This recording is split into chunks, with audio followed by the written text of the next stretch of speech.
Chapter 17. Outside the bar Milano I found Bill and Mike and Edna. Edna was the girl's name. "We've been thrown out," Edna said.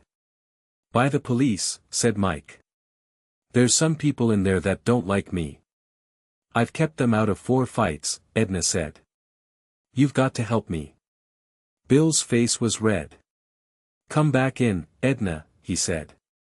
"Go on in there and dance with Mike." "It's silly," Edna said. "There'll just be another row." "Damned Biarritz swine," Bill said. "Come on," Mike said. "After all, it's a pub.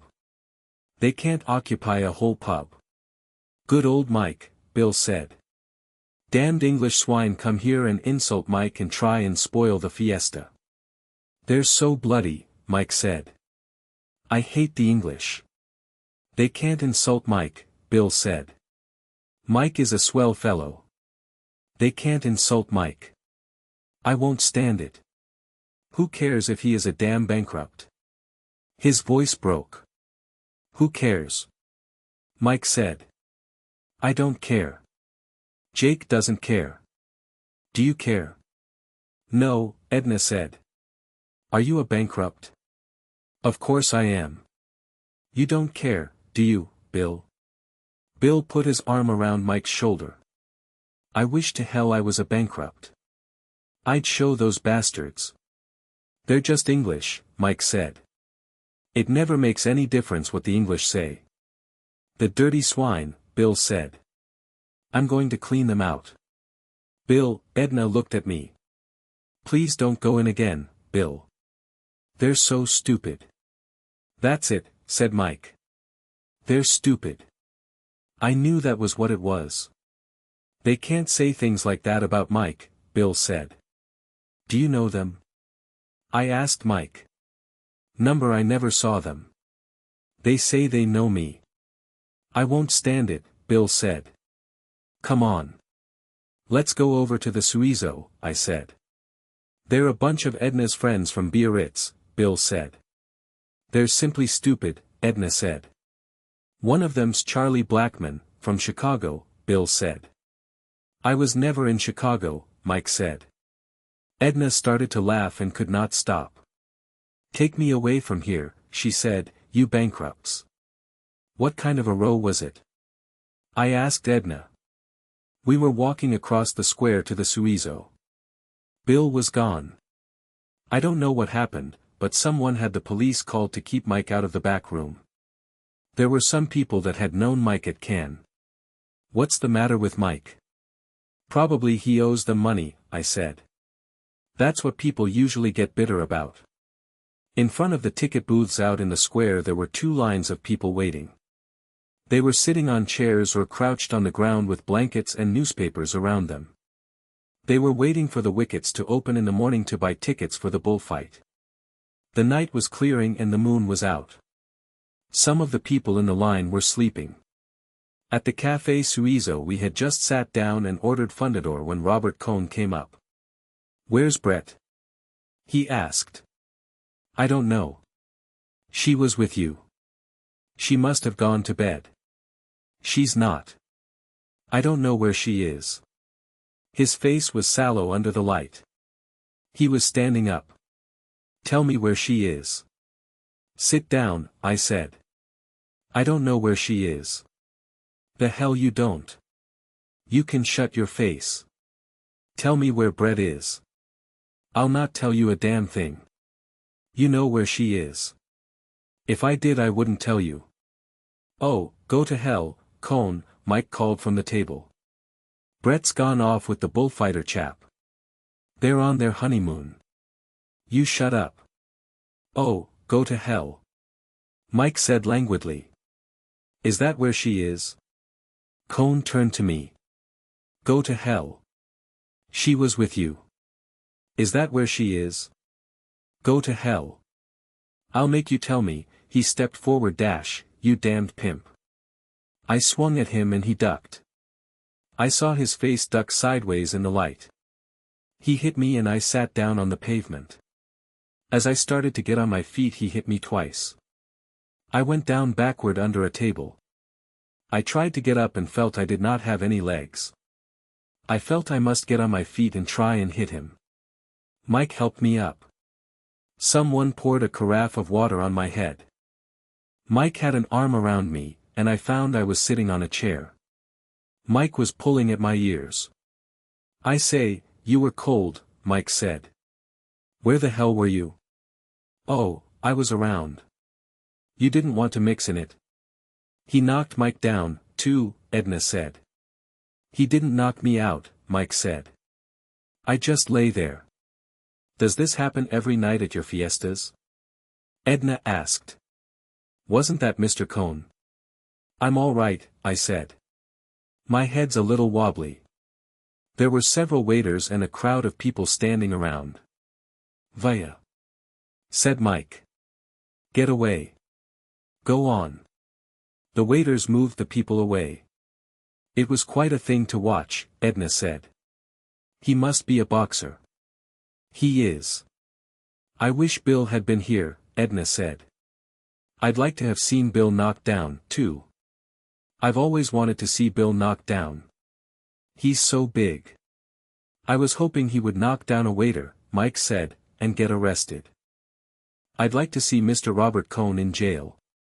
"No," I said. "Oh, no," said Edna. "You don't mean that." "I do, though," Mike said. "I'm not one of these chaps likes being knocked about. I never play games, even." Mike took a drink. "I never liked to hunt, you know. There was always the danger of having a horse fall on you." "How do you feel, Jake?" "All right." "You're nice," Edna said to Mike. "Are you really a bankrupt?" "I'm a tremendous bankrupt," Mike said. "I owe money to everybody." "Don't you owe any money?" "Tons." "I owe everybody money," Mike said. "I borrowed 100 pesetas from Montoya tonight." "The hell you did," I said. "I'll pay it back," Mike said. "I always pay everything back." "That's why you're a bankrupt, isn't it?" Edna said. I stood up. I had heard them talking from a long way away. It all seemed like some bad play. "I'm going over to the hotel," I said. Then I heard them talking about me. "Is he all right?" Edna asked. "We'd better walk with him." "I'm all right," I said. "Don't come. I'll see you all later." I walked away from the cafe. They were sitting at the table. I looked back at them and at the empty tables. There was a waiter sitting at one of the tables with his head in his hands. Walking across the square to the hotel, everything looked new and changed. I had never seen the trees before. I had never seen the flagpoles before, nor the front of the theater. It was all different. I felt as I felt once coming home from an out-of-town football game. I was carrying a suitcase with my football things in it, and I walked up the street from the station in the town I had lived in all my life, and it was all new. They were raking the lawns and burning leaves in the road, and I stopped for a long time and watched. It was all strange. Then I went on, and my feet seemed to be a long way off, and everything seemed to come from a long way off, and I could hear my feet walking a great distance away. I had been kicked in the head early in the game. It was like that crossing the square. It was like that going up the stairs in the hotel. Going up the stairs took a long time, and I had the feeling that I was carrying my suitcase. There was a light in the room. Bill came out and met me in the hall. "Say," he said, "go up and see Cohn. He's been in a jam, and he's asking for you." "The hell with him. Go on. Go on up and see him." I did not want to climb another flight of stairs. "What are you looking at me that way for?" "I'm not looking at you. Go on up and see Cohn. He's in bad shape." "You were drunk a little while ago," I said. "I'm drunk now," Bill said. "But you go up and see Cohn. He wants to see you." "All right," I said. It was just a matter of climbing more stairs. I went on up the stairs carrying my phantom suitcase. I walked down the hall to Cohn's room. The door was shut and I knocked. Who is it? Barnes. Come in, Jake. I opened the door and went in, and set down my suitcase. There was no light in the room. Cone was lying, face down, on the bed in the dark. Hello, Jake. Don't call me Jake. I stood by the door. It was just like this that I had come home. Now it was a hot bath that I needed. A deep, hot bath, to lie back in. Where's the bathroom? I asked. Cone was crying. There he was, face down on the bed, crying. He had on a white polo shirt, the kind he'd worn at Princeton. I'm sorry, Jake. Please forgive me. Forgive you, hell. Please forgive me, Jake. I did not say anything. I stood there by the door. I was crazy. You must see how it was. Oh, that's all right. I couldn't stand it about Brett. You called me a pimp. I did not care. I wanted a hot bath. I wanted a hot bath in deep water. I know. Please don't remember it. I was crazy. That's all right. He was crying. His voice was funny. He lay there in his white shirt on the bed in the dark. His polo shirt. I'm going away in the morning. He was crying without making any noise. I just couldn't stand it about Brett. I've been through hell, Jake. It's been simply hell. When I met her down here, Brett treated me as though I were a perfect stranger. I just couldn't stand it. We lived together at San Sebastian. I suppose you know it. I can't stand it anymore. He lay there on the bed. Well, I said, I'm going to take a bath. You were the only friend I had, and I loved Brett so. Well, I said, so long. I guess it isn't any use, he said. I guess it isn't any damn use. What? Everything. Please say you forgive me, Jake. Sure, I said. It's all right. I felt so terribly. I've been through such hell, Jake. Now everything's gone. Everything. Well, I said, so long. I've got to go. He rolled over, sat on the edge of the bed, and then stood up. So long, Jake, he said. You'll shake hands, won't you? Sure. Why not? We shook hands. In the dark I could not see his face very well. Well, I said, see you in the morning. I'm going away in the morning. Oh, yes, I said. I went out. Cone was standing in the door of the room. Are you all right, Jake? He asked. Oh, yes, I said. I'm all right. I could not find the bathroom. After a while I found it. There was a deep stone tub. I turned on the taps and the water would not run. I sat down on the edge of the bathtub. When I got up to go I found I had taken off my shoes. I hunted for them and found them and carried them downstairs. I found my room and went inside and undressed and got into bed. I woke with a headache and the noise of the bands going by in the street. I remembered I had promised to take Bill's friend Edna to see the bulls go through the street and into the ring. I dressed and went downstairs and out into the cold early morning. People were crossing the square, hurrying toward the bull ring. Across the square were the two lines of men in front of the ticket booths. They were still waiting for the tickets to go on sale at 7 o'clock. I hurried across the street to the cafe. The waiter told me that my friends had been there and gone. How many were they? 2 gentlemen and a lady. That was all right. Bill and Mike were with Edna. She had been afraid last night they would pass out. That was why I was to be sure to take her. I drank the coffee and hurried with the other people toward the bull ring. I was not groggy now. There was only a bad headache. Everything looked sharp and clear, and the town smelt of the early morning. The stretch of ground from the edge of the town to the bull ring was muddy. There was a crowd all along the fence that led to the ring, and the outside balconies and the top of the bull ring were solid with people. I heard the rocket and I knew I could not get into the ring in time to see the bulls come in, so I shoved through the crowd to the fence. I was pushed close against the planks of the fence. Between the two fences of the runway the police were clearing the crowd along. They walked or trotted on into the bull ring. Then people commenced to come running. A drunk slipped and fell.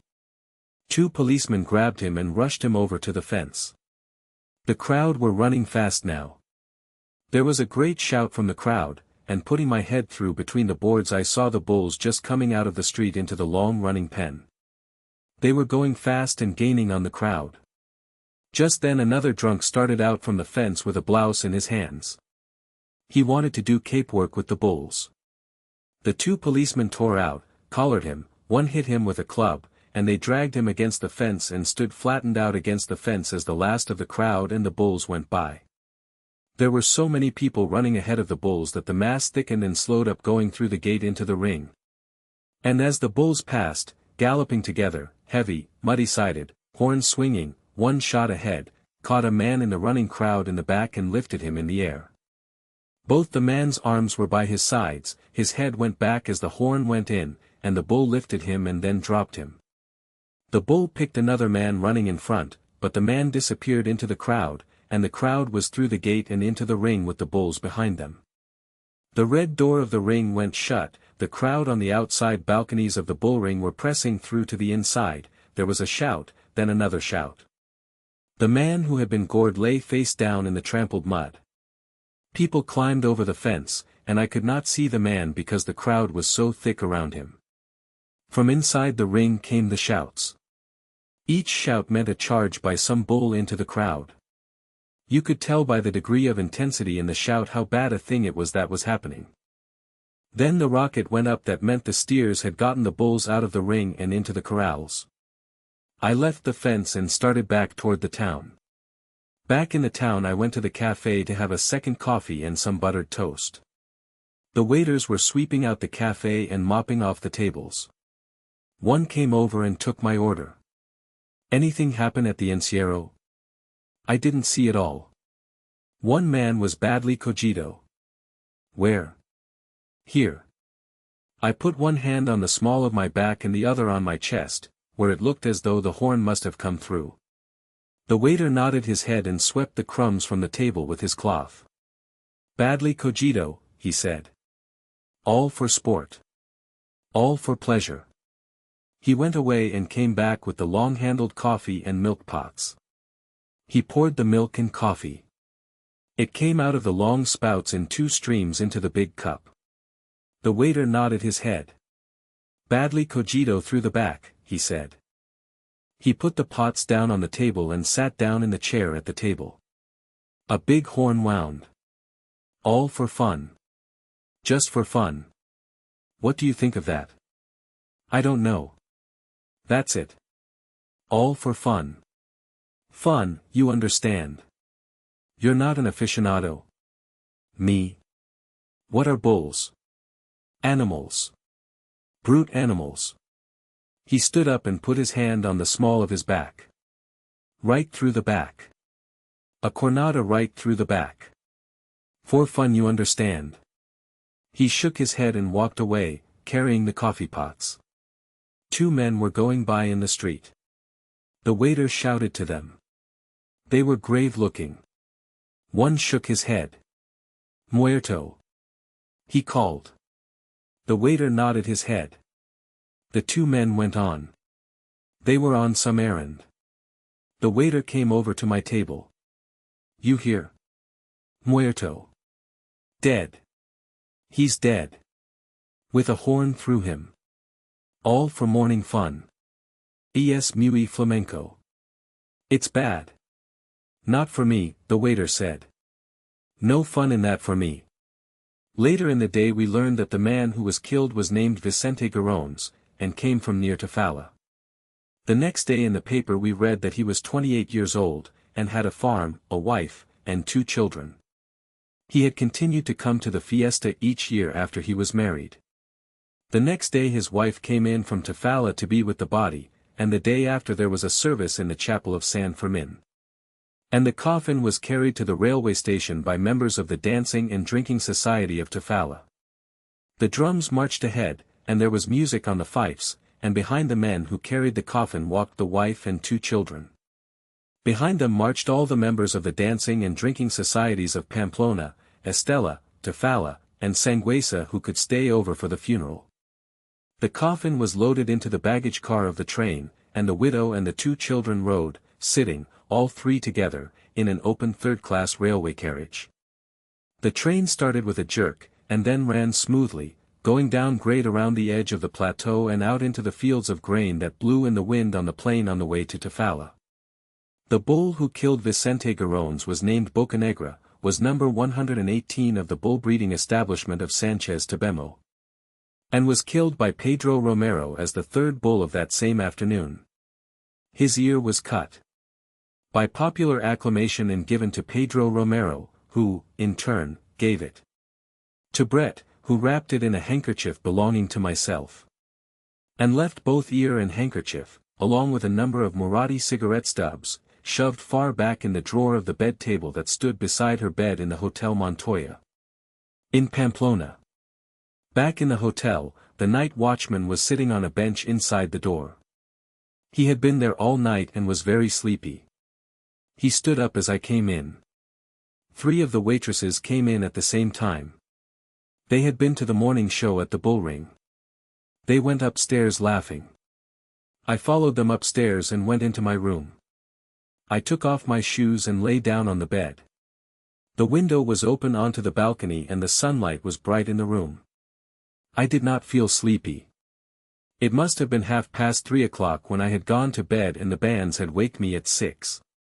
My jaw was sore on both sides. I felt it with my thumb and fingers. That damn cone. He should have hit somebody the first time he was insulted, and then gone away. He was so sure that Brett loved him. He was going to stay, and true love would conquer all. Someone knocked on the door. "Come in." It was Bill and Mike. They sat down on the bed. "Some encierro," Bill said. "Some encierro." "I say, weren't you there?" Mike asked. "Ring for some beer, Bill." "What a morning," Bill said. He mopped off his face. "My God. What a morning. And here's old Jake." Old Jake, the human punching bag. "What happened inside?" "Good God." Bill said, "What happened, Mike?" "There were these bulls coming in," Mike said. "Just ahead of them was the crowd, and some chap tripped and brought the whole lot of them down. And the bulls all came in right over them," Bill said. "I heard them yell." "That was Edna," Bill said. "Chaps kept coming out and waving their shirts. One bull went along the barrera and hooked everybody over. They took about 20 chaps to the infirmary," Mike said. "What a morning," Bill said.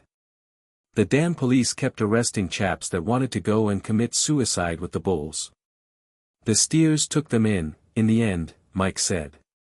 "It took about an hour." "It was really about a quarter of an hour," Mike objected.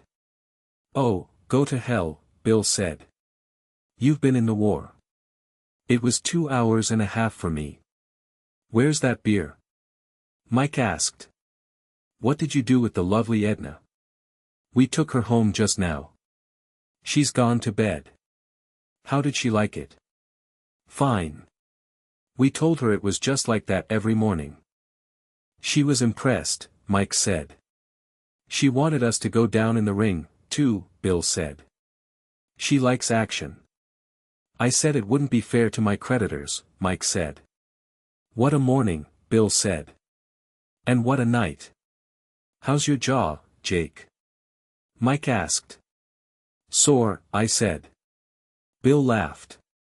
"Why didn't you hit him with a chair?" "You can talk," Mike said. "He'd have knocked you out, too." "I never saw him hit me. I rather think I saw him just before, and then quite suddenly I was sitting down in the street, and Jake was lying under a table." "Where did he go afterward?" I asked. "Here she is," Mike said.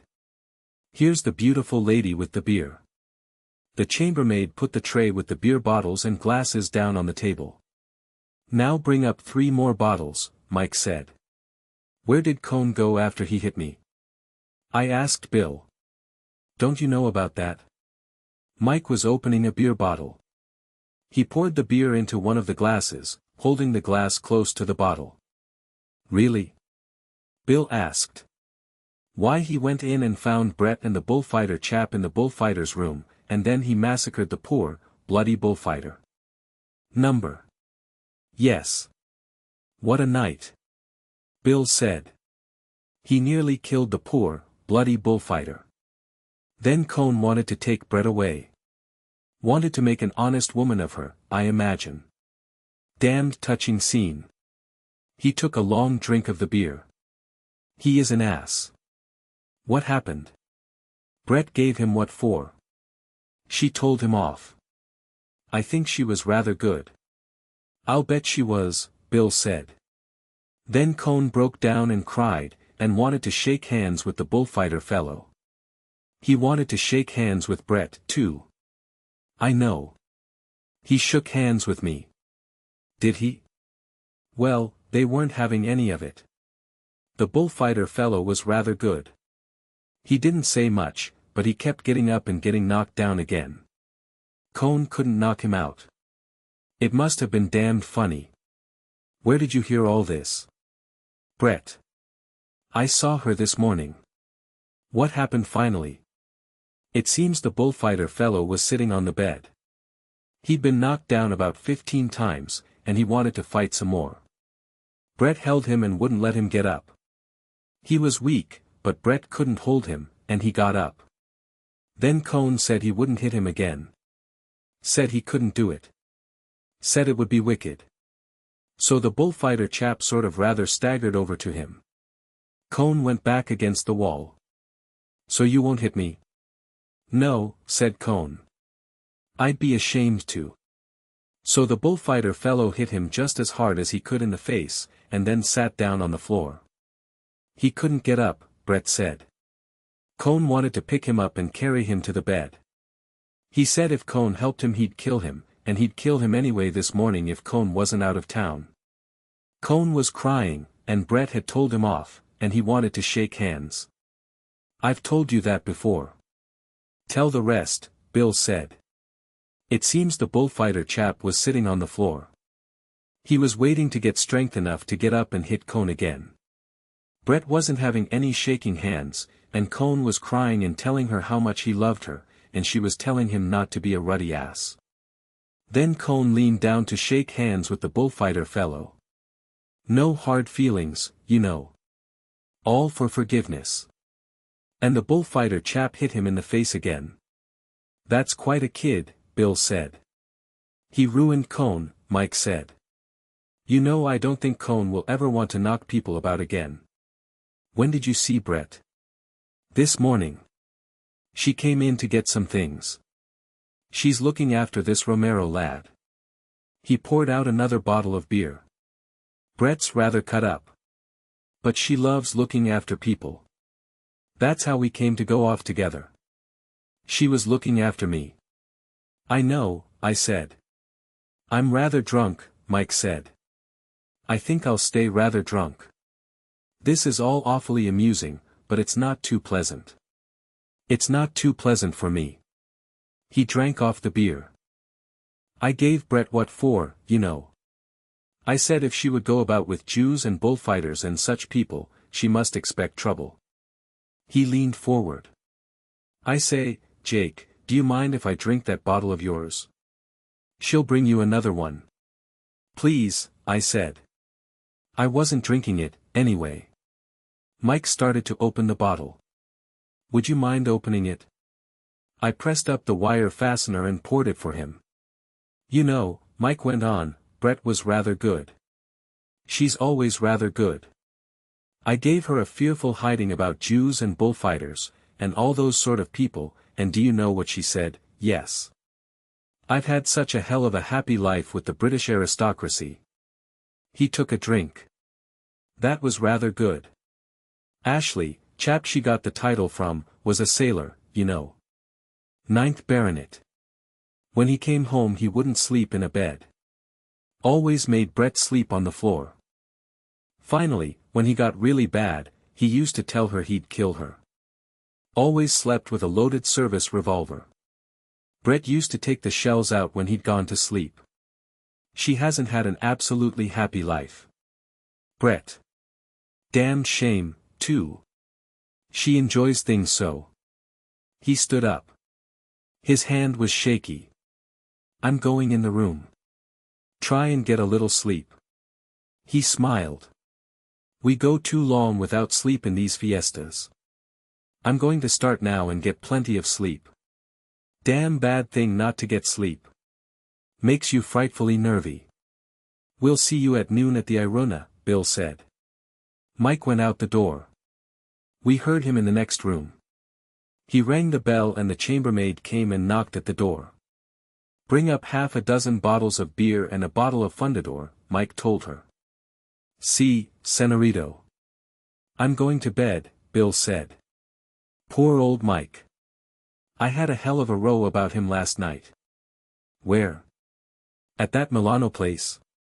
Yes. There was a fellow there that had helped pay Brett and Mike out of Cannes, once. He was damned nasty. I know the story. I didn't. Nobody ought to have a right to say things about Mike. That's what makes it bad. They oughtn't to have any right. I wish to hell they didn't have any right. I'm going to bed.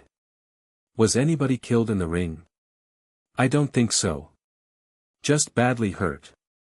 A man was killed outside in the runway. Was there? Said Bill. Chapter 18. At noon we were all at the cafe. It was crowded. We were eating shrimps and drinking beer. The town was crowded. Every street was full. Big motor cars from Biarritz and San Sebastian kept driving up and parking around the square. They brought people for the bullfight. Sightseeing cars came up, too. There was one with 25 English women in it. They sat in the big, white car and looked through their glasses at the fiesta. The dancers were all quite drunk. It was the last day of the fiesta. The fiesta was solid and unbroken, but the motor cars and tourist cars made little islands of onlookers. When the cars emptied, the onlookers were absorbed into the crowd. You did not see them again except as sport clothes, odd-looking at a table among the closely packed peasants in black smocks. The fiesta absorbed even the Biarritz English so that you did not see them unless you passed close to a table. All the time there was music in the street. The drums kept on pounding and the pipes were going. Inside the cafes men with their hands gripping the table, or on each other's shoulders, were singing the hard-voiced singing. Here comes Brett, Bill said. I looked and saw her coming through the crowd in the square, walking, her head up, as though the fiesta were being staged in her honor, and she found it pleasant and amusing. Hello, you chaps. She said. I say, I have a thirst. Get another big beer, Bill said to the waiter. Shrimps. Is Cone gone? Brett asked. Yes, Bill said. He hired a car. The beer came.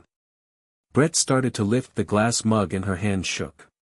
She saw it and smiled, and leaned forward and took a long sip. Good beer. Very good, I said. I was nervous about Mike. I did not think he had slept. He must have been drinking all the time, but he seemed to be under control. I heard Cone had hurt you, Jake, Brett said. Number knocked me out. That was all. I say, he did hurt Pedro Romero, Brett said. He hurt him most badly. How is he? He'll be all right. He won't go out of the room. Does he look badly? Very. He was really hurt. I told him I wanted to pop out and see you chaps for a minute. Is he going to fight? Rather. I'm going with you, if you don't mind. How's your boyfriend? Mike asked. He had not listened to anything that Brett had said. Brett's got a bullfighter, he said. She had a Jew named Cone, but he turned out badly. Brett stood up. I am not going to listen to that sort of rot from you, Michael. How's your boyfriend? Damned well, Brett said. Watch him this afternoon. Brett's got a bullfighter, Mike said. A beautiful, bloody bullfighter. Would you mind walking over with me? I want to talk to you, Jake. Tell him all about your bullfighter, Mike said. Oh, to hell with your bullfighter. He tipped the table so that all the beers and the dish of shrimps went over in a crash. Come on, Brett said. Let's get out of this. In the crowd crossing the square I said, how is it? I'm not going to see him after lunch until the fight. His people come in and dress him. They're very angry about me, he says. Brett was radiant. She was happy. The sun was out and the day was bright. I feel altogether changed, Brett said. You've no idea, Jake. Anything you want me to do? No, just go to the fight with me. We'll see you at lunch. Number I'm eating with him. We were standing under the arcade at the door of the hotel. They were carrying tables out and setting them up under the arcade. Want to take a turn out to the park? Brett asked. I don't want to go up yet. I fancy he's sleeping. We walked along past the theater and out of the square and along through the barracks of the fair, moving with the crowd between the lines of booths. We came out on a cross street that led to the Paseo de Sarasate. We could see the crowd walking there, all the fashionably dressed people. They were making the turn at the upper end of the park. Don't let's go there, Brett said. I don't want staring at just now. We stood in the sunlight.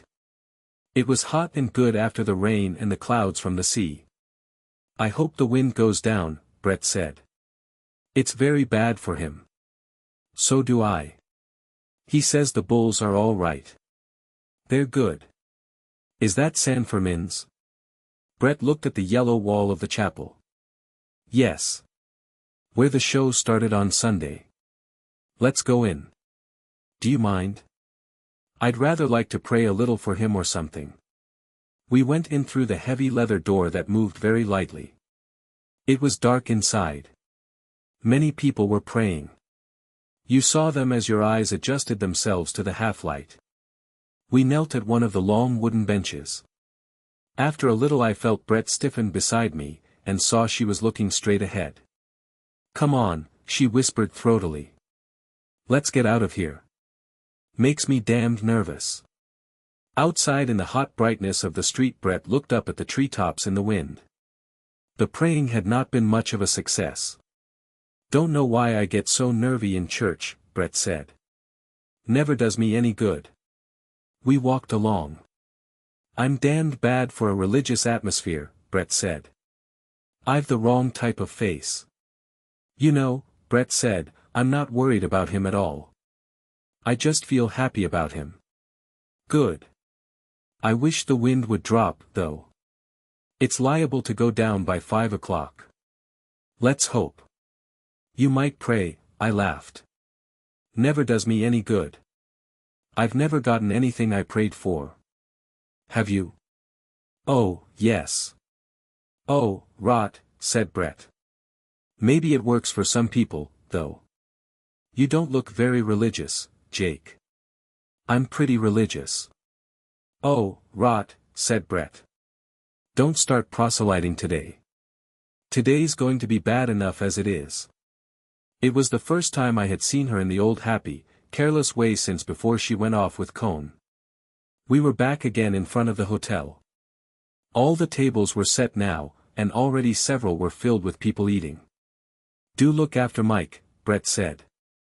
Don't let him get too bad. Your Friant's half gone upstairs, the German maitre d'hotel said in English. He was a continual eavesdropper. Thank you, so much. Have you anything else to say? No, ma'am. Good, said Brett. Save us a table for 3, I said to the German. He smiled his dirty little pink and white smile. ISS madam eating here? No, Brett said. Den I think a table for 2 will be enough. Don't talk to him, Brett said. Mike must have been in bad shape, she said on the stairs. We passed Montoya on the stairs. He bowed and did not smile. I'll see you at the cafe, Brett said. Thank you, so much, Jake. We had stopped at the floor our rooms were on. She went straight down the hall and into Romero's room. She did not knock. She simply opened the door, went in, and closed it behind her. I stood in front of the door of Mike's room and knocked. There was no answer. I tried the knob and it opened. Inside the room was in great disorder. All the bags were opened and clothing was strewn around. There were empty bottles beside the bed. Mike lay on the bed looking like a death mask of himself. He opened his eyes and looked at me. Hello, Jake, he said very slowly. I'm getting a little sleep. I've wanted a little sleep for a long time. Let me cover you over. Number, I'm quite warm. Don't go. I haven't got 10 to sleep yet. You'll sleep, Mike. Don't worry, boy. Brett's got a bullfighter, Mike said.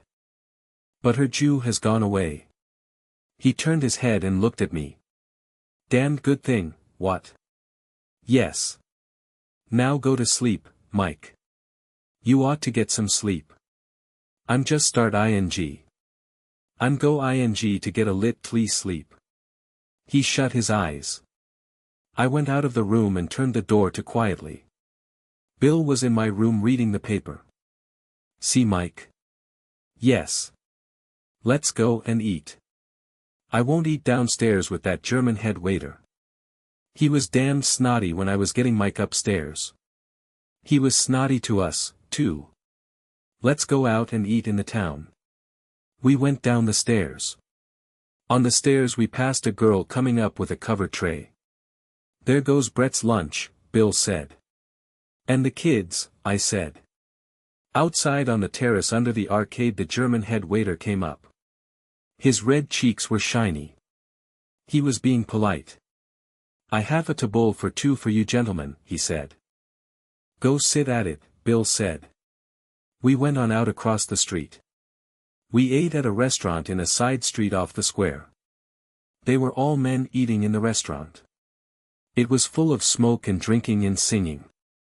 The food was good and so was the wine. We did not talk much. Afterward we went to the cafe and watched the fiesta come to the boiling point. Brett came over soon after lunch. She said she had looked in the room and that Mike was asleep. When the fiesta boiled over and toward the bullring we went with the crowd. Brett sat at the ringside between Bill and me. Directly below us was the Callahan, the passageway between the stands and the red fence of the Barrera. Behind us the concrete stands filled solidly. Out in front, beyond the red fence, the sand of the ring was smooth-rolled and yellow. It looked a little heavy from the rain, but it was dry in the sun and firm and smooth. The sword handlers and bullring servants came down the Callahan carrying on their shoulders the wicker baskets of fighting capes and muletas. They were blood-stained and compactly folded and packed in the baskets. The sword handlers opened the heavy leather sword cases so the red-wrapped hilts of the sheaf of swords showed as the leather case leaned against the fence. They unfolded the dark-stained red flannel of the muletas and fixed batons in them to spread the stuff and give the matador something to hold. Brett watched it all. She was absorbed in the professional details. He's his name stenciled on all the capes and muletas, she said. Why do they call them muletas? I don't know. I wonder if they ever launder them. I don't think so. It might spoil the color. The blood must stiffen them, Bill said. Funny, Brett said. How one doesn't mind the blood.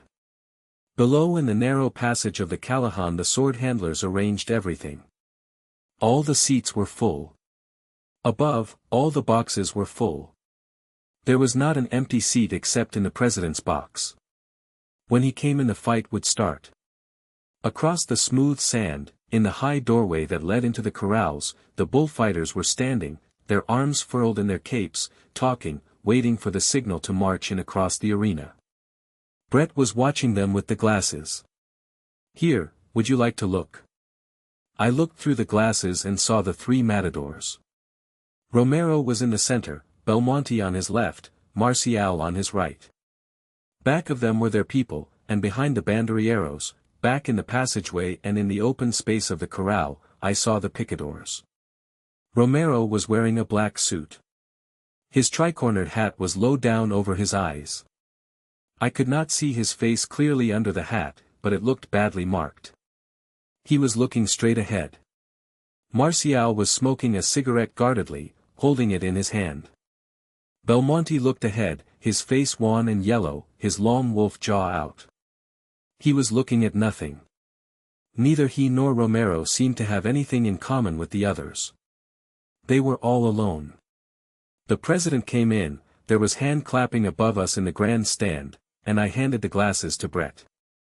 There was applause. The music started. Brett looked through the glasses.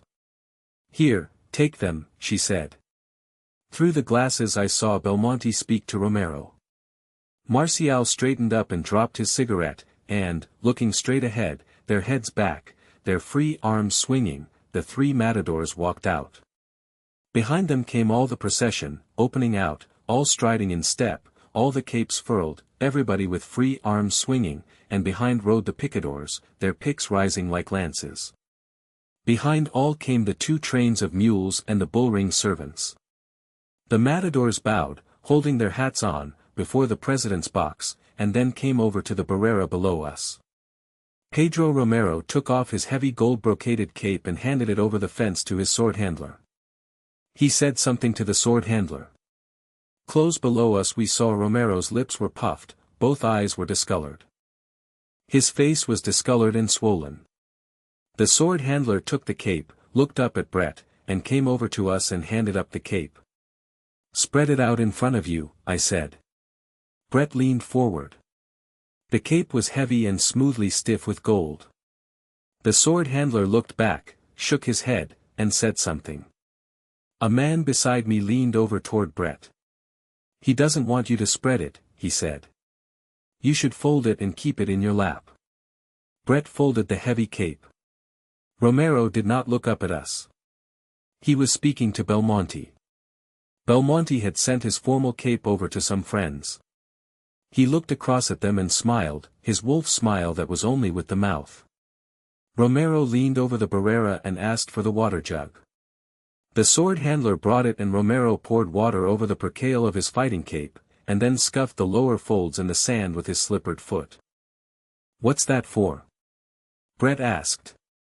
"To give it weight in the wind." "His face looks bad," Bill said. "He feels very badly," Brett said. "He should be in bed." The first bull was Belmonte's. Belmonte was very good. But because he got 30,000 pesetas and people had stayed in line all night to buy tickets to see him, the crowd demanded that he should be more than very good. Belmonte's great attraction is working close to the bull. In bullfighting they speak of the terrain of the bull and the terrain of the bullfighter. As long as a bullfighter stays in his own terrain he is comparatively safe. Each time he enters into the terrain of the bull he is in great danger. Belmonte, in his best days, worked always in the terrain of the bull. This way he gave the sensation of coming tragedy. People went to the corrida to see Belmonte, to be given tragic sensations, and perhaps to see the death of Belmonte. 15 years ago they said if you wanted to see Belmonte you should go quickly, while he was still alive. Since then he has killed more than 1,000 bulls. When he retired the legend grew up about how his bullfighting had been. And when he came out of retirement the public were disappointed because no real man could work as close to the bulls as Belmonte was supposed to have done. Not, of course, even Belmonte. Also Belmonte imposed conditions and insisted that his bulls should not be too large, nor too dangerously armed with horns. And so the element that was necessary to give the sensation of tragedy was not there, and the public, who wanted 3 times as much from Belmonte, who was sick with a fistula, as Belmonte had ever been able to give, felt defrauded and cheated, and Belmonte's jaw came further out in contempt, and his face turned yellower. And he moved with greater difficulty as his pain increased, and finally the crowd were actively against him. And he was utterly contemptuous and indifferent. He had meant to have a great afternoon, and instead it was an afternoon of sneers, shouted insults, and finally a volley of cushions and pieces of bread and vegetables thrown down at him in the plaza where he had his greatest triumphs. His jaw only went further out. Sometimes he turned to smile that toothed, long-jawed, lipless smile when he was called something particularly insulting. And always the pain that any movement produced grew stronger and stronger, until finally his yellow face was parchment color. And after his second bull was dead and the throwing of bread and cushions was over, after he had saluted the president with the same wolf-jawed smile and contemptuous eyes, and handed his sword over the barrera to be wiped, and put back in its case, he passed through into the Callahan and leaned on the barrera below us. His head on his arms, not seeing, not hearing anything, only going through his pain. When he looked up, finally, he asked for a drink of water. He swallowed a little, rinsed his mouth, spat the water, took his cape, and went back into the ring. Because they were against Belmonte, the public were for Romero. From the moment he left the barrera and went toward the bull, they applauded him. Belmonte watched Romero, too, watched him always without seeming to. He paid no attention to Marcial. Marcial was the sort of thing he knew all about. He had come out of retirement to compete with Marcial, knowing it was a competition gained in advance. He had expected to compete with Marcial and the other stars of the decadence of bullfighting. And he knew that the sincerity of his own bullfighting would be so set off by the false aesthetics of the bullfighters of the decadent period that he would only have to be in the ring. His return from retirement had been spoiled by Romero. Romero did always, smoothly, calmly, and beautifully, what he, Belmonte, could only bring himself to do now sometimes. The crowd felt it, even the people from Biarritz, even the American ambassador saw it, finally. It was a competition that Belmonte would not enter because it would lead only to a bad horn wound or death. Belmonte was no longer well enough.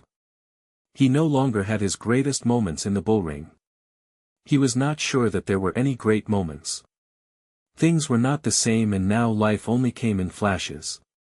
He had flashes of the old greatness with his bulls, but they were not of value because he had discounted them in advance when he had picked the bulls out for their safety. Getting out of a motor and leaning on a fence, looking over at the herd on the ranch of his friend the bull breeder. So he had two small, manageable bulls without much horns, and when he felt the greatness again coming, just a little of it through the pain that was always with him, it had been discounted and sold in advance. And it did not give him a good feeling. It was the greatness, but it did not make bullfighting wonderful to him any more. Pedro Romero had the greatness. He loved bullfighting, and I think he loved the bulls, and I think he loved Brett. Everything of which he could control the locality he did in front of her all that afternoon. Never once did he look up. He made it stronger that way, and did it for himself, too, as well as for her. Because he did not look up to ask if it pleased, he did it all for himself inside, and it strengthened him, and yet he did it for her, too. But he did not do it for her at any loss to himself. He gained by it all through the afternoon. His first, quite, was directly below us. The three matadors take the bull in turn after each charge he makes at a picador. Belmonte was the first. Marcial was the second. Then came Romero. The three of them were standing at the left of the horse. The picador, his hat down over his eyes, the shaft of his pick angling sharply toward the bull, kicked in the spurs and held them, and with the reins in his left hand walked the horse forward toward the bull. The bull was watching. Seemingly he watched the white horse, but really he watched the triangular steel point of the pick. Romero, watching, saw the bull start to turn his head. He did not want to charge. Romero flicked his cape so the color caught the bull's eye.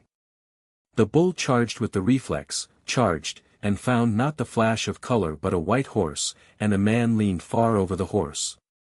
Shot the steel point of the long hickory shaft into the hump of muscle on the bull's shoulder, and pulled his horse sideways as he pivoted on the pick, making a wound, enforcing the iron into the bull's shoulder, making him bleed for Belmonte. The bull did not insist under the iron. He did not really want to get at the horse. He turned and the group broke apart and Romero was taking him out with his cape. He took him out softly and smoothly, and then stopped and, standing squarely in front of the bull, offered him the cape. The bull's tail went up and he charged, and Romero moved his arms ahead of the bull, wheeling, his feet firmed. The dampened, mud-weighted cape swung open and full as a sail fills, and Romero pivoted with it just ahead of the bull. At the end of the pass they were facing each other again. Romero smiled. The bull wanted it again, and Romero's cape filled again, this time on the other side. Each time he let the bull pass so close that the man and the bull and the cape that filled and pivoted ahead of the bull were all one sharply etched mass. It was all so slow and so controlled. It was as though he were rocking the bull to sleep. He made 4 Veronicas like that, and finished with a half Veronica that turned his back on the bull and came away toward the applause. His hand on his hip, his cape on his arm, and the bull watching his back going away. In his own bulls he was perfect. His first bull did not see well. After the first 2 passes with the cape Romero knew exactly how bad the vision was impaired. He worked accordingly. It was not brilliant bullfighting. It was only perfect bullfighting. The crowd wanted the bull changed. They made a great row. Nothing very fine could happen with a bull that could not see the lures, but the president would not order him replaced. Why don't they change him? Brett asked. They've paid for him. They don't want to lose their money. It's hardly fair to Romero. Watch how he handles a bull that can't see the color. It's the sort of thing I don't like to see. It was not nice to watch if you cared anything about the person who was doing it. With the bull who could not see the colors of the capes, or the scarlet flannel of the muleta, Romero had to make the bull consent with his body. He had to get so close that the bull saw his body, and would start for it, and then shift the bull's charge to the flannel and finish out the pass in the classic manner. The Biarritz crowd did not like it. They thought Romero was afraid, and that was why he gave that little sidestep each time as he transferred the bull's charge from his own body to the flannel. They preferred Belmonte's imitation of himself or Marshall's imitation of Belmonte. There were 3 of them in the row behind us. What's he afraid of the bull for? The bull's so dumb he only goes after the cloth. He's just a young bullfighter. He hasn't learned it yet. But I thought he was fine with the cape before. Probably he's nervous now.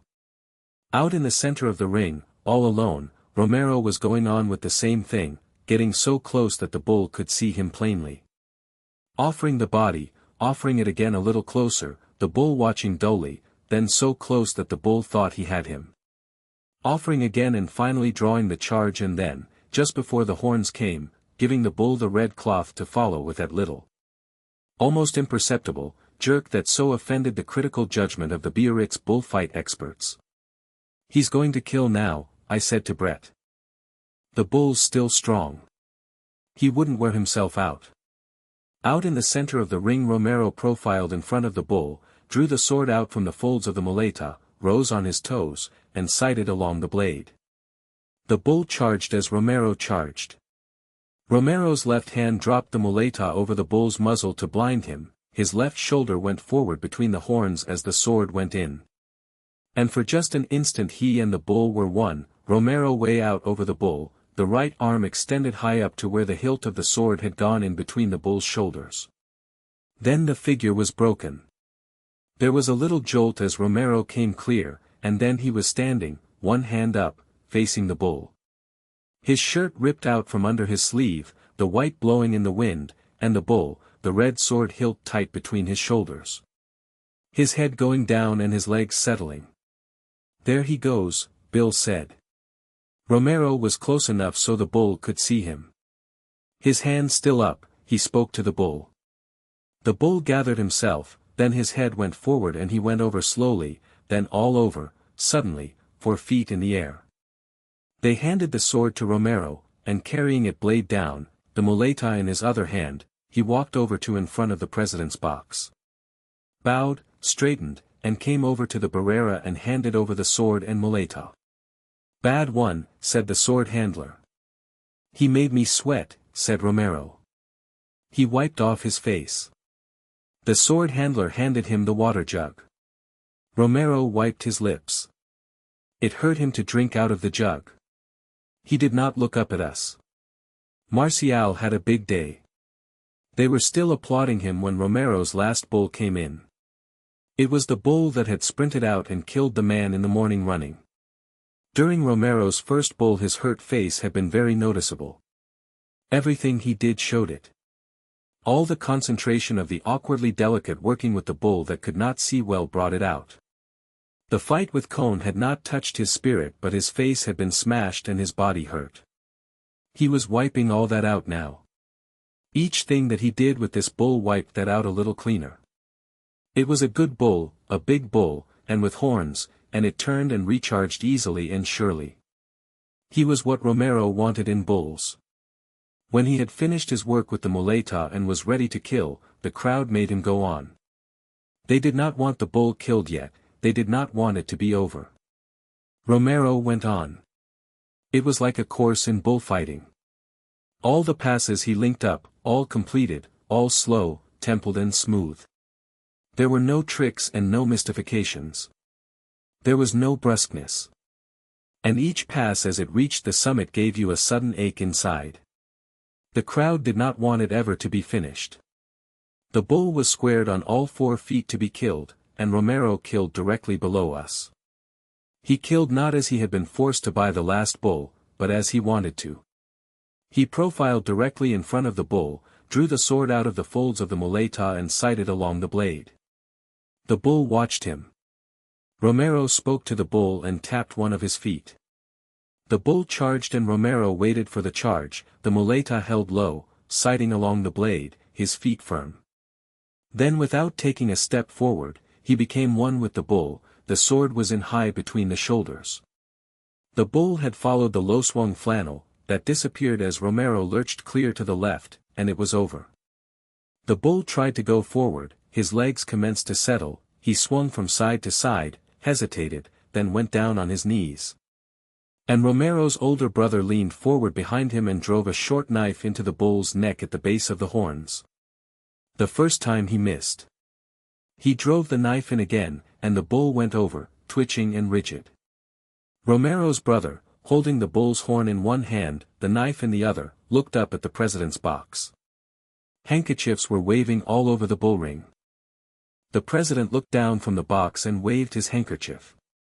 The brother cut the notched black ear from the dead bull and trotted over with it to Romero. The bull lay heavy and black on the sand, his tongue out. Boys were running toward him from all parts of the arena, making a little circle around him. They were starting to dance around the bull. Romero took the ear from his brother and held it up toward the president. The president bowed and Romero, running to get ahead of the crowd, came toward us. He leaned up against the barrera and gave the ear to Brett. He nodded his head and smiled. The crowd were all about him. Brett held down the cape. "You liked it?" Romero called. Brett did not say anything. They looked at each other and smiled. Brett had the ear in her hand. "Don't get bloody," Romero said, and grinned. The crowd wanted him. Several boys shouted at Brett. The crowd was the boys, the dancers, and the drunks. Romero turned and tried to get through the crowd. They were all around him trying to lift him and put him on their shoulders. He fought and twisted away, and started running, in the midst of them, toward the exit. He did not want to be carried on people's shoulders. But they held him and lifted him. It was uncomfortable and his legs were spraddled and his body was very sore. They were lifting him and all running toward the gate. He had his hand on somebody's shoulder. He looked around at us apologetically. The crowd, running, went out the gate with him. We all 3 went back to the hotel. Brett went upstairs. Bill and I sat in the downstairs dining room and ate some hard-boiled eggs and drank several bottles of beer. Belmonte came down in his street clothes with his manager and 2 other men. They sat at the next table and ate. Belmonte ate very little. They were leaving on the 7 o'clock train for Barcelona. Belmonte wore a blue-striped shirt and a dark suit, and ate soft-boiled eggs. The others ate a big meal. Belmonte did not talk. He only answered questions. Bill was tired after the bullfight. So was I. We both took a bullfight very hard. We sat and ate the eggs and I watched Belmonte and the people at his table. The men with him were tough-looking and businesslike. "Come on over to the cafe," Bill said. "I want an absinthe." It was the last day of the fiesta. Outside it was beginning to be cloudy again. The square was full of people and the fireworks experts were making up their set pieces for the night and covering them over with beech branches. Boys were watching. We passed stands of rockets with long bamboo stems outside the cafe. There was a great crowd. The music and the dancing were going on. The giants and the dwarfs were passing. "Where's Edna?" I asked Bill. "I don't know." We watched the beginning of the evening of the last night of the fiesta. The absinthe made everything seem better. I drank it without sugar in the dripping glass, and it was pleasantly bitter. "I feel sorry about Cone," Bill said. "He had an awful time." "Oh, to hell with Cone," I said. "Where do you suppose he went?" "Up to Paris." "What do you suppose he'll do?" "Oh, to hell with him." "What do you suppose he'll do?" "Pick up with his old girl, probably." "Who was his old girl?" "Somebody named Francis." We had another absinthe. "When do you go back?" I asked. "Tomorrow." After a little while Bill said, "Well, it was a swell fiesta." "Yes," I said, "something doing all the time. You wouldn't believe it. It's like a wonderful nightmare." "Sure," I said. "I'd believe anything. Including nightmares. What's the matter? Feel low?" "Low as hell." "Have another absinthe." "Here, waiter. Another absinthe for this senor." "I feel like hell," I said. "Drink that," said Bill. "Drink it slow." It was beginning to get dark. The fiesta was going on. I began to feel drunk but I did not feel any better. "How do you feel?" "I feel like hell." "Have another?" "It won't do any good." "Try it. You can't tell, maybe this is the one that gets it." "Hey, waiter. Another absinthe for this senor." I poured the water directly into it and stirred it instead of letting it drip. Bill put in a lump of ice. I stirred the ice around with a spoon in the brownish, cloudy mixture. "How is it?" "Fine. Don't drink it fast that way. It will make you sick." I set down the glass. I had not meant to drink it fast. "I feel tight." "You ought to. That's what you wanted, wasn't it?" "Sure. Get tight. Get over your damn depression." "Well, I'm tight." "Is that what you want?" "Sit down." "I won't sit down," I said. "I'm going over to the hotel." I was very drunk. I was drunker than I ever remembered having been. At the hotel I went upstairs. Brett's door was open. I put my head in the room. Mike was sitting on the bed. He waved a bottle. "Jake," he said. "Come in, Jake." I went in and sat down. The room was unstable unless I looked at some fixed point.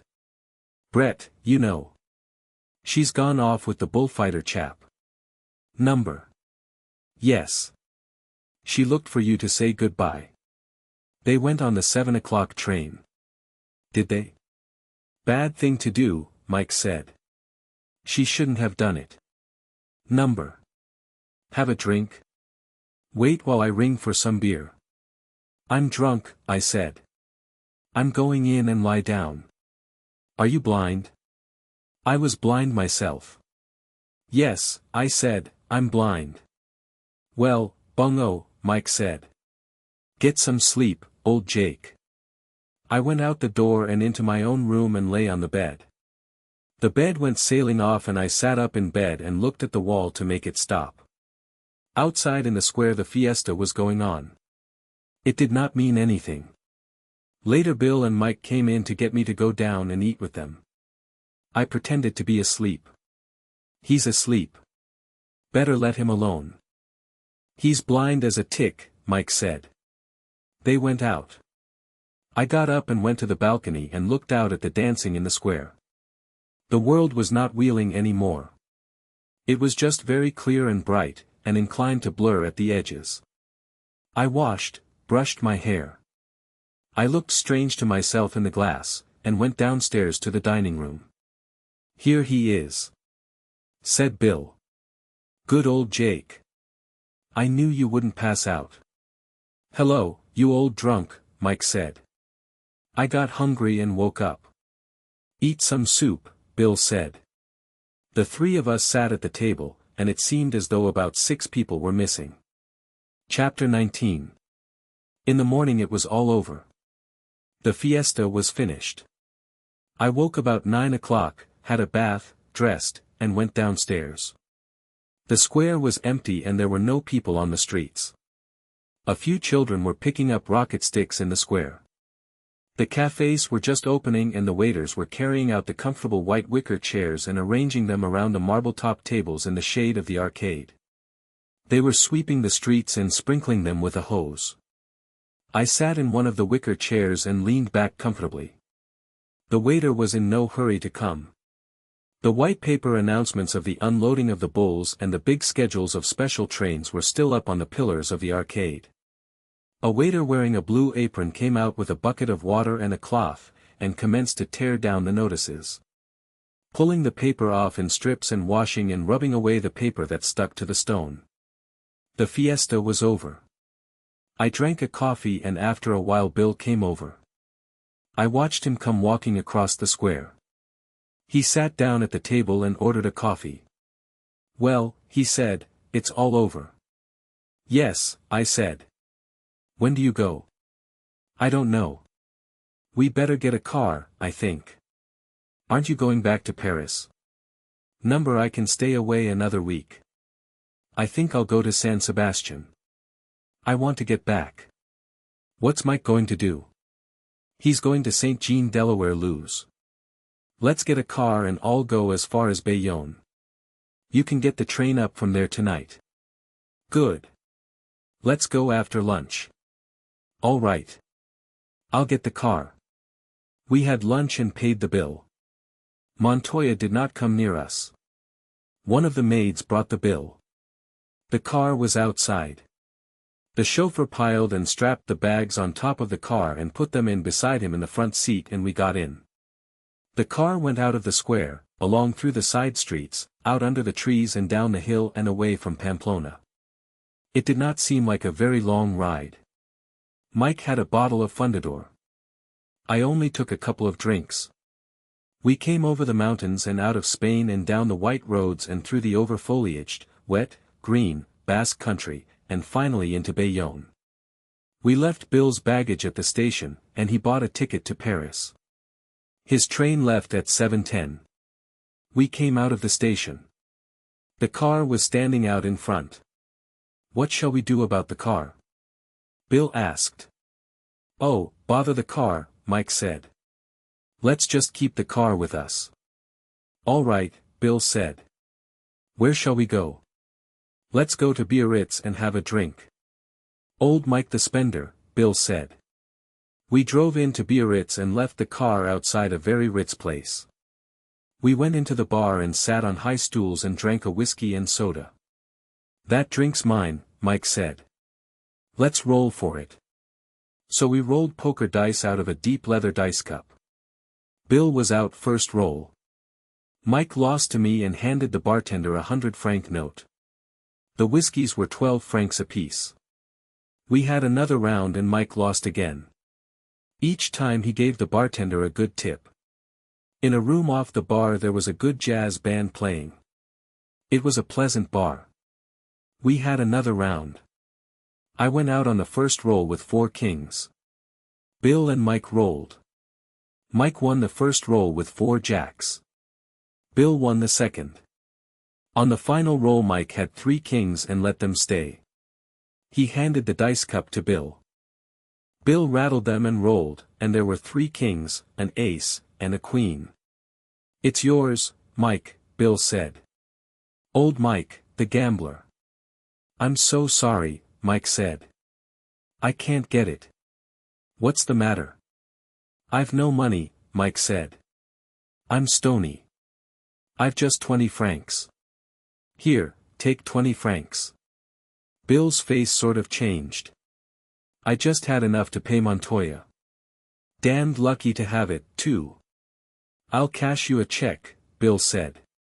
"That's damned nice of you, but you see I can't write checks." "What are you going to do for money?"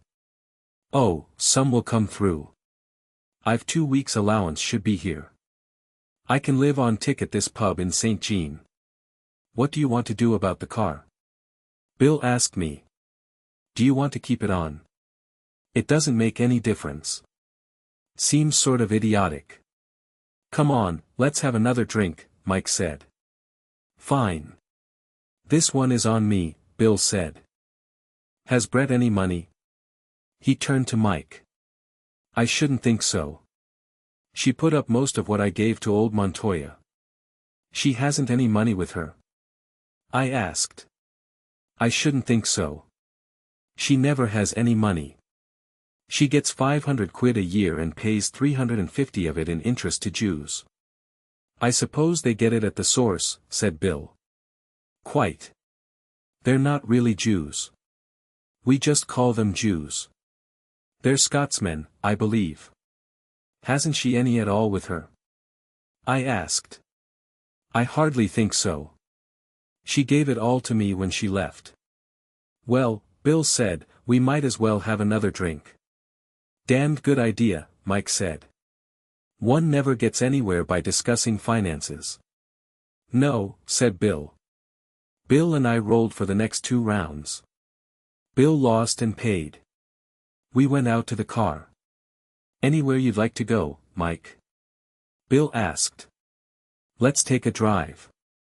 It might do my credit good." "Let's drive about a little." "Fine. I'd like to see the coast." "Let's drive down toward Hendaye." "I haven't any credit along the coast." "You can't ever tell," said Bill. We drove out along the coast road. There was the green of the headlands, the white, red-roofed villas, patches of forest, and the ocean very blue with the tide out and the water curling far out along the beach. We drove through St. Jean Delaware Loos and passed through villages farther down the coast. Back of the rolling country we were going through we saw the mountains we had come over from Pamplona. The road went on ahead. Bill looked at his watch. It was time for us to go back. He knocked on the glass and told the driver to turn around. The driver backed the car out into the grass to turn it. In back of us were the woods, below a stretch of meadow, then the sea. At the hotel where Mike was going to stay in St. Jean we stopped the car and he got out. The chauffeur carried in his bags. Mike stood by the side of the car. "Goodbye, you chaps," Mike said. "It was a damned fine fiesta." "So long, Mike," Bill said. "I'll see you around," I said. "Don't worry about money," Mike said. "You can pay for the car, Jake, and I'll send you my share." "So long, Mike." "So long, you chaps. You've been damned nice." We all shook hands. We waved from the car to Mike. He stood in the road watching. We got to Bayonne just before the train left. A porter carried Bill's bags in from the consigne. I went as far as the inner gate to the tracks. "So long, fella," Bill said.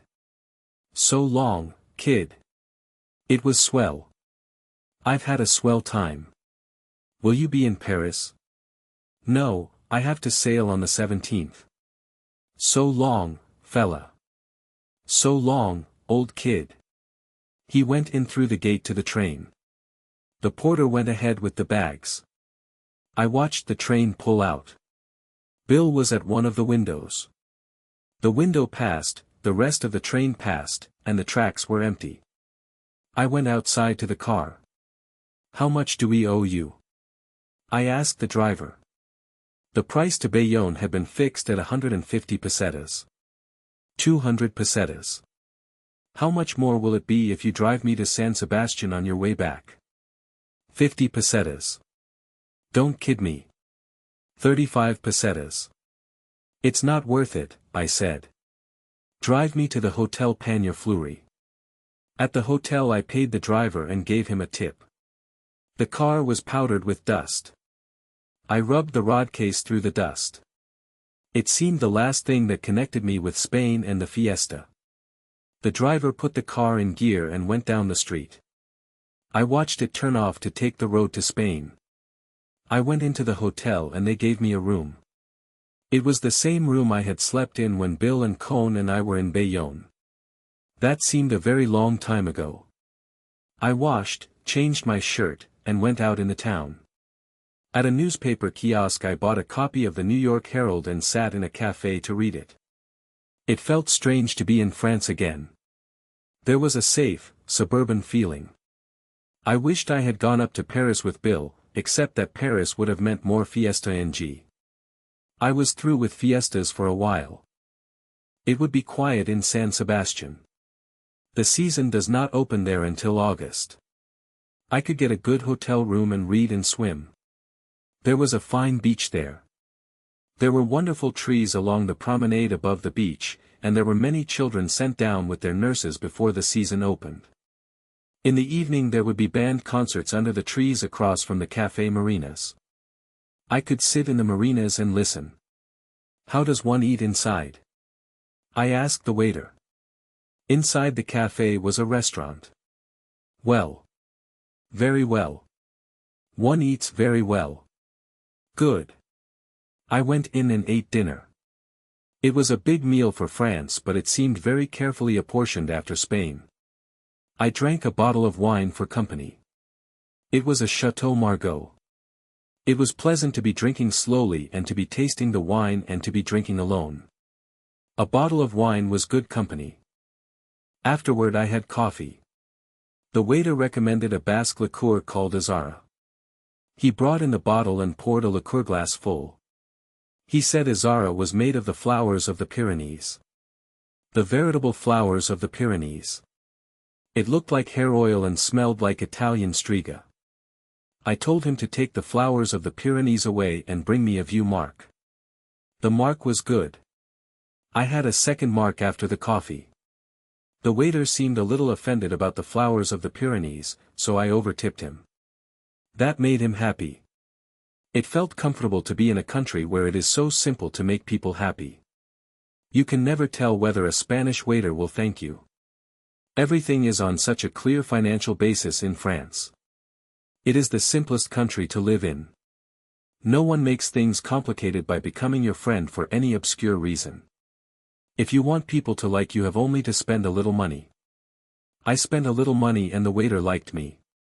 He appreciated my valuable qualities. He would be glad to see me back. I would dine there again sometime and he would be glad to see me, and would want me at his table. It would be a sincere liking because it would have a sound basis.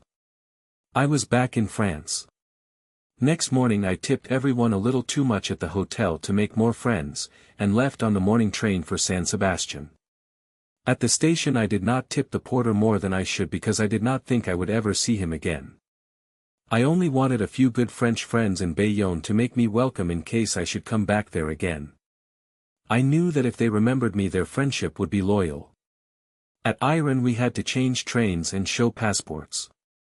I hated to leave France. Life was so simple in France. I felt I was a fool to be going back into Spain. In Spain you could not tell about anything. I felt like a fool to be going back into it, but I stood in line with my passport, opened my bags for the customs. Bought a ticket, went through a gate, climbed onto the train, and after 40 minutes and 8 tunnels I was at San Sebastian. Even on a hot day San Sebastian has a certain early morning quality. The trees seem as though their leaves were never quite dry. The streets feel as though they had just been sprinkled. It is always cool and shady on certain streets on the hottest day. I went to a hotel in the town where I had stopped before, and they gave me a room with a balcony that opened out above the roofs of the town. There was a green mountainside beyond the roofs. I unpacked my bags and stacked my books on the table beside the head of the bed, put out my shaving things, hung up some clothes in the big armoire, and made up a bundle for the laundry. Then I took a shower in the bathroom and went down to lunch. Spain had not changed to summertime, so I was early. I set my watch again. I had recovered an hour by coming to San Sebastian. As I went into the dining room, the concierge brought me a police bulletin to fill out. I signed it and asked him for 2 telegraph forms, and wrote a message to the Hotel Montoya, telling them to forward all mail and telegrams for me to this address. I calculated how many days I would be in San Sebastian and then wrote out a wire to the office asking them to hold mail, but forward all wires for me to San Sebastian for 6 days. Then I went in and had lunch. After lunch I went up to my room, read a while, and went to sleep. When I woke it was 4:30. I found my swimming suit, wrapped it with a comb and a towel, and went downstairs and walked up the street to the Concha. The tide was about halfway out. The beach was smooth and firm, and the sand yellow. I went into a bathing cabin, undressed, put on my suit, and walked across the smooth sand to the sea. The sand was warm under bare feet. There were quite a few people in the water and on the beach. Out beyond where the headlands of the Concha almost met to form the harbor there was a white line of breakers and the open sea. Although the tide was going out, there were a few slow rollers. They came in like undulations in the water, gathered weight of water, and then broke smoothly on the warm sand. I waded out. The water was cold. As a roller came I dove, swam out under water, and came to the surface with all the chill gone. I swam out to the raft, pulled myself up, and lay on the hot planks. A boy and girl were at the other end. The girl had undone the top strap of her bathing suit and was browning her back. The boy lay face downward on the raft and talked to her. She laughed at things he said, and turned her brown back in the sun. I lay on the raft in the sun until I was dry. Then I tried several dives. I dove deep once, swimming down to the bottom. I swam with my eyes open and it was green and dark. The raft made a dark shadow. I came out of water beside the raft, pulled up, dove once more, holding it for length, and then swam ashore. I lay on the beach until I was dry, then went into the bathing cabin, took off my suit, sloshed myself with fresh water, and rubbed dry. I walked around the harbor under the trees to the casino, and then up one of the cool streets to the Café Marinas. There was an orchestra playing inside the café and I sat out on the terrace and enjoyed the fresh coolness in the hot day. And had a glass of lemon juice and shaved ice and then a long whiskey and soda. I sat in front of the marinas for a long time and read and watched the people, and listened to the music. Later when it began to get dark, I walked around the harbor and out along the promenade, and finally back to the hotel for supper. There was a bicycle race on, the Tour du Pays Basque, and the riders were stopping that night in San Sebastian. In the dining room, at one side, there was a long table of bicycle riders, eating with their trainers and managers. They were all French and Belgians, and paid close attention to their meal, but they were having a good time. At the head of the table were 2 good-looking French girls, with much Rue du Faubourg Montmartre chic. I could not make out whom they belonged to. They all spoke in slang at the long table and there were many private jokes and some jokes at the far end that were not repeated when the girls asked to hear them. The next morning at 5 o'clock the race resumed with the last lap, San Sebastian Bilbao. The bicycle riders drank much wine, and were burned and browned by the sun. They did not take the race seriously except among themselves. They had raced among themselves so often that it did not make much difference who won. Especially in a foreign country. The money could be arranged. The man who had a matter of 2 minutes lead in the race had an attack of boils, which were very painful. He sat on the small of his back. His neck was very red and the blonde hairs were sunburned. The other riders joked him about his boils. He tapped on the table with his fork. "Listen," he said, "tomorrow my nose is so tight on the handlebars that the only thing touches those boils is a lovely breeze."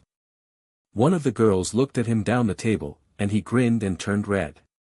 The Spaniards, they said, did not know how to pedal. I had coffee out on the terrace with the team manager of one of the big bicycle manufacturers.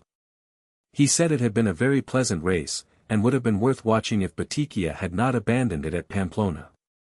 The dust had been bad, but in Spain the roads were better than in France. Bicycle road racing was the only sport in the world, he said.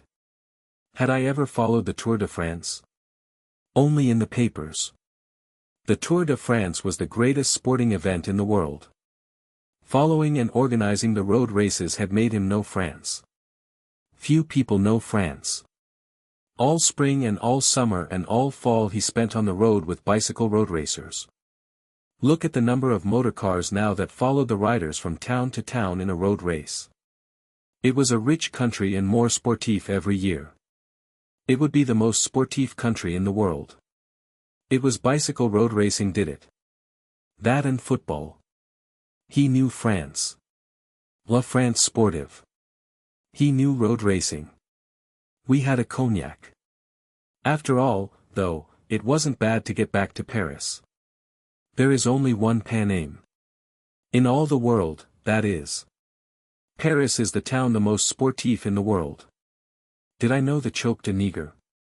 Did I not? I would see him there sometime. I certainly would. We would drink another fine together. We certainly would. They started at 6 o'clock less a quarter in the morning. Would I be up for the depart? I would certainly try to.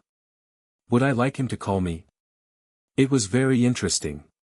I would leave a call at the desk. He would not mind calling me. I could not let him take the trouble. I would leave a call at the desk. We said goodbye until the next morning.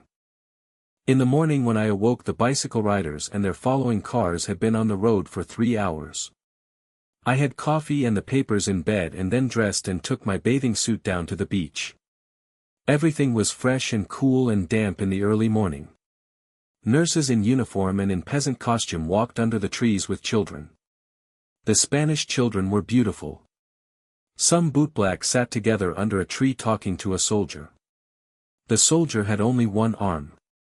The tide was in and there was a good breeze and a surf on the beach. I undressed in one of the bath cabins, crossed the narrow line of beach and went into the water. I swam out, trying to swim through the rollers, but having to dive sometimes. Then in the quiet water I turned and floated. Floating I saw only the sky, and felt the drop and lift of the swells. I swam back to the surf and coasted in, face down, on a big roller, then turned and swam, trying to keep in the trough and not have a wave break over me. It made me tired, swimming in the trough, and I turned and swam out to the raft. The water was buoyant and cold. It felt as though you could never sink. I swam slowly, it seemed like a long swim with the high tide, and then pulled up on the raft and sat, dripping, on the boards that were becoming hot in the sun. I looked around at the bay, the old town, the casino, the line of trees along the promenade, and the big hotels with their white porches and gold-lettered names. Off on the right, almost closing the harbor, was a green hill with a castle. The raft rocked with the motion of the water. On the other side of the narrow gap that led into the open sea was another high headland. I thought I would like to swim across the bay but I was afraid of cramp. I sat in the sun and watched the bathers on the beach. They looked very small. After a while I stood up, gripped with my toes on the edge of the raft as it tipped with my weight, and dove cleanly and deeply. To come up through the lightning water, blew the salt water out of my head, and swam slowly and steadily into shore. After I was dressed and had paid for the bath cabin, I walked back to the hotel. The bicycle racers had left several copies of Lauto around. And I gathered them up in the reading room and took them out and sat in an easy chair in the sun to read about and catch up on French sporting life. While I was sitting there the concierge came out with a blue envelope in his hand. "A telegram for you, sir." I poked my finger along under the fold that was fastened down, spread it open, and read it. "Could you come Hotel Montana Madrid? I am rather in trouble, Brett." I tipped the concierge and read the message again. A postman was coming along the sidewalk. He turned in the hotel. He had a big mustache and looked very military. He came out of the hotel again. The concierge was just behind him. "Here's another telegram for you, sir." "Thank you," I said. I opened it. It was forwarded from Pamplona. "Could you come Hotel Montana, Madrid? I am rather in trouble, Brett." The concierge stood there waiting for another tip, probably. "What time is there a train for Madrid?" "It left at 9 this morning. There is a slow train at 11, and the Sud Express at 10 tonight. Get me a berth on the Sud Express." "Do you want the money now?" "Just as you wish," he said. "I will have it put on the bill." "Do that." Well, that meant San Sebastian all shot to hell. I suppose, vaguely, I had expected something of the sort. I saw the concierge standing in the doorway.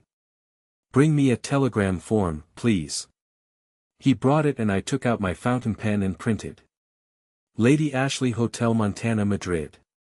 Arriving Sud Express tomorrow, love. Jake." That seemed to handle it. That was it. Send a girl off with one man. Introduce her to another to go off with him. Now go and bring her back. And sign the wire with love. That was it, all right. I went in to lunch. I did not sleep much that night on the Sud Express. In the morning I had breakfast in the dining car and watched the rock and pine country between Avila and Escorial. I saw the Escorial out of the window, grey and long and cold in the sun, and did not give a damn about it. I saw Madrid come up over the plain, a compact white skyline on the top of a little cliff away off across the sun-hardened country. The Norte station in Madrid is the end of the line. All trains finish there. They don't go on anywhere. Outside were cabs and taxis and a line of hotel runners. It was like a country town.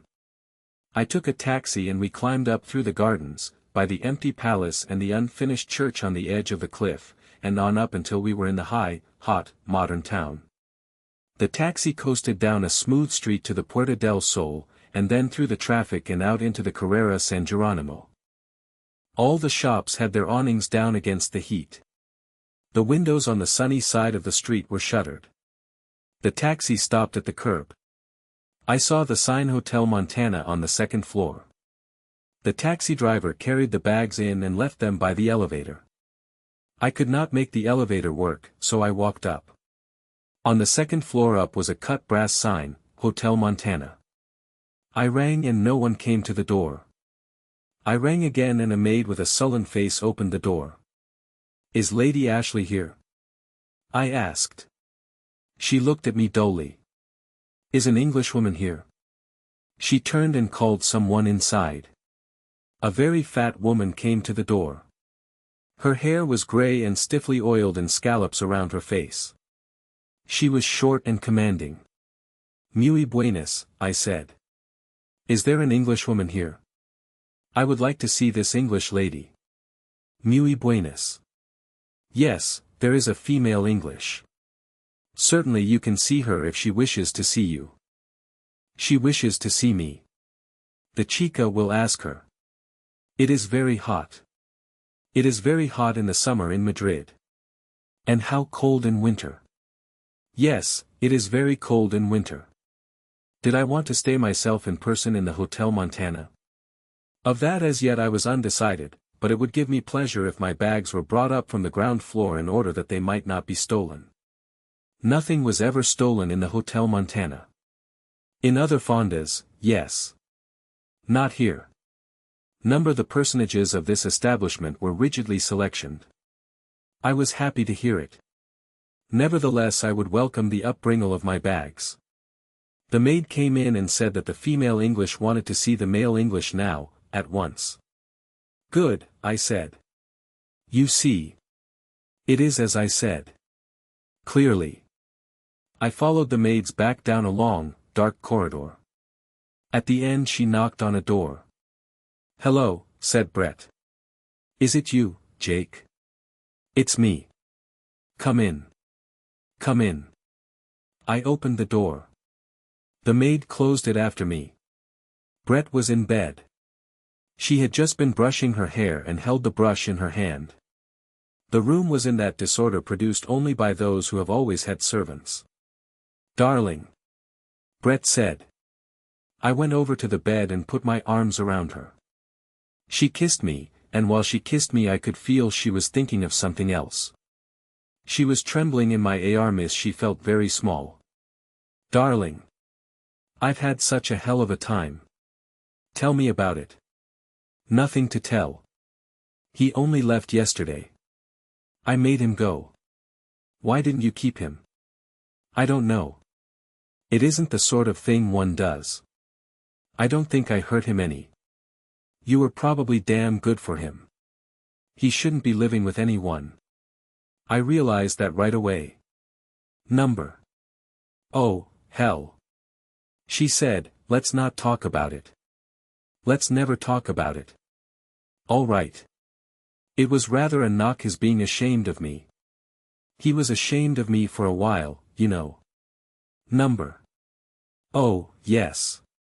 They ragged him about me at the cafe, I guess. He wanted me to grow my hair out. Me, with long hair. I'd look so like hell. It's funny. He said it would make me more womanly. I'd look a fright. What happened? Oh, he got over that. He wasn't ashamed of me long. What was it about being in trouble? I didn't know whether I could make him go, and I didn't have a sou to go away and leave him. He tried to give me a lot of money, you know. I told him I had scads of it. He knew that was a lie. I couldn't take his money, you know. Number. Oh, let's not talk about it. There were some funny things, though. Do give me a cigarette. I lit the cigarette. He learned his English as a waiter in Gib. Yes. He wanted to marry me, finally. Really? Of course. I can't even marry Mike. Maybe he thought that would make him Lord Ashley. Number, it wasn't that. He really wanted to marry me. So I couldn't go away from him, he said. He wanted to make it sure I could never go away from him. After I'd gotten more womanly, of course. You ought to feel set up. I do. I'm all right again. He's wiped out that damned cone. Good. You know, I'd have lived with him if I hadn't seen it was bad for him. We got along damned well. Outside of your personal appearance. Oh, he'd have gotten used to that. She put out the cigarette. I'm 34, you know. I'm not going to be one of these bitches that ruins children. Number. I'm not going to be that way. I feel rather good, you know. I feel rather set up. Good. She looked away. I thought she was looking for another cigarette. Then I saw she was crying. I could feel her crying. Shaking and crying.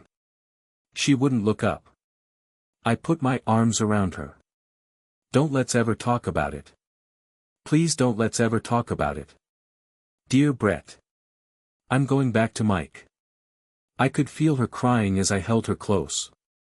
He's so damned nice and he's so awful. He's my sort of thing.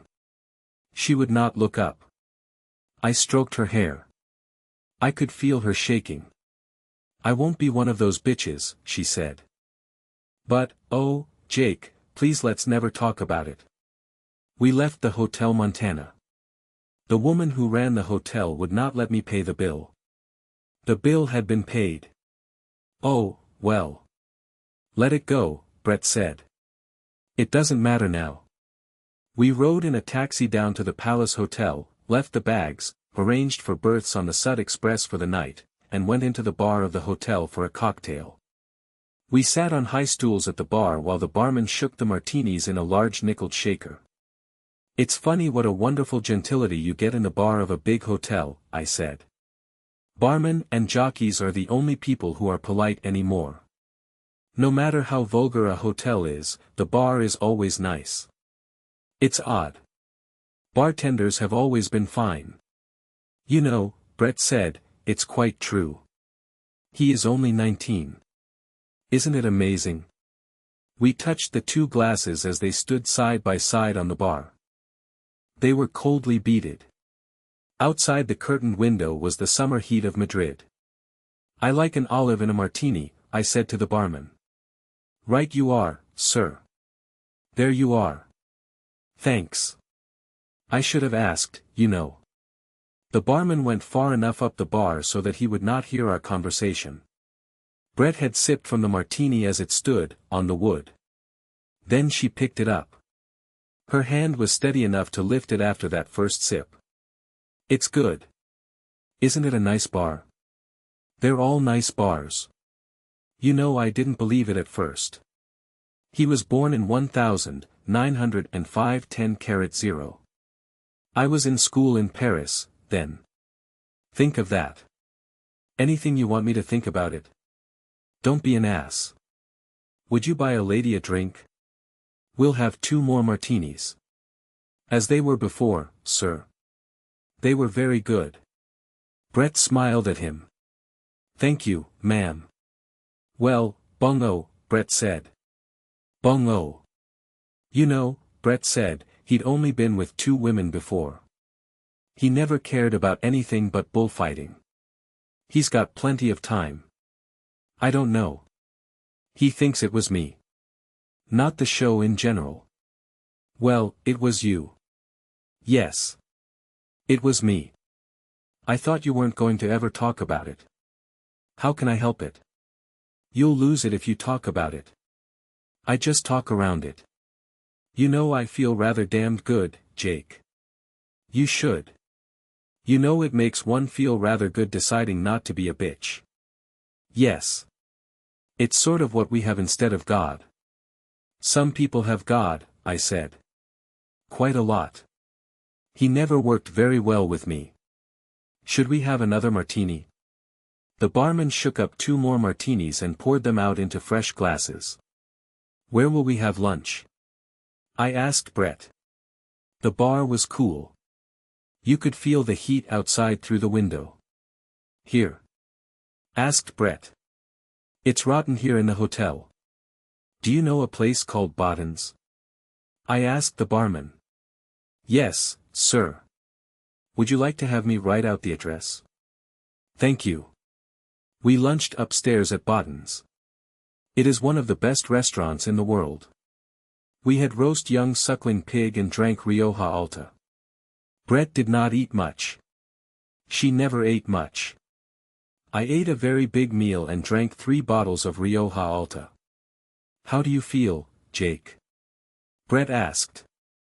My God. What a meal you've eaten. I feel fine. Do you want a dessert? Lord, no. Brett was smoking. You like to eat, don't you? She said. Yes. I said. I like to do a lot of things. What do you like to do? Oh, I said, I like to do a lot of things. Don't you want a dessert? You asked me that once, Brett said. Yes, I said. So I did. Let's have another bottle of Rioja Alta. It's very good. You haven't drunk much of it, I said. I have. You haven't seen. Let's get 2 bottles, I said. The bottles came. I poured a little in my glass, then a glass for Brett, then filled my glass. We touched glasses. Bungo. Brett said. I drank my glass and poured out another. Brett put her hand on my arm. Don't get drunk, Jake, she said. You don't have to. How do you know? Don't, she said. You'll be all right. I'm not getting drunk, I said. I'm just drinking a little wine. I like to drink wine. Don't get drunk, she said. Jake, don't get drunk. Want to go for a ride? I said. Want to ride through the town? Right, Brett said. I haven't seen Madrid. I should see Madrid. I'll finish this, I said. Downstairs we came out through the first-floor dining room to the street. A waiter went for a taxi. It was hot and bright. Up the street was a little square with trees and grass where there were taxis parked. A taxi came up the street, the waiter hanging out at the side. I tipped him and told the driver where to drive, and got in beside Brett. The driver started up the street. I settled back. Brett moved close to me. We sat close against each other. I put my arm around her and she rested against me comfortably. It was very hot and bright, and the houses looked sharply white. We turned out onto the Grand Via. "Oh, Jake," Brett said, "we could have had such a damned good time together." Ahead was a mounted policeman in khaki directing traffic. He raised his baton. The car slowed, suddenly pressing Brett against me. "Yes," I said. "Isn't it pretty to think so?" The end.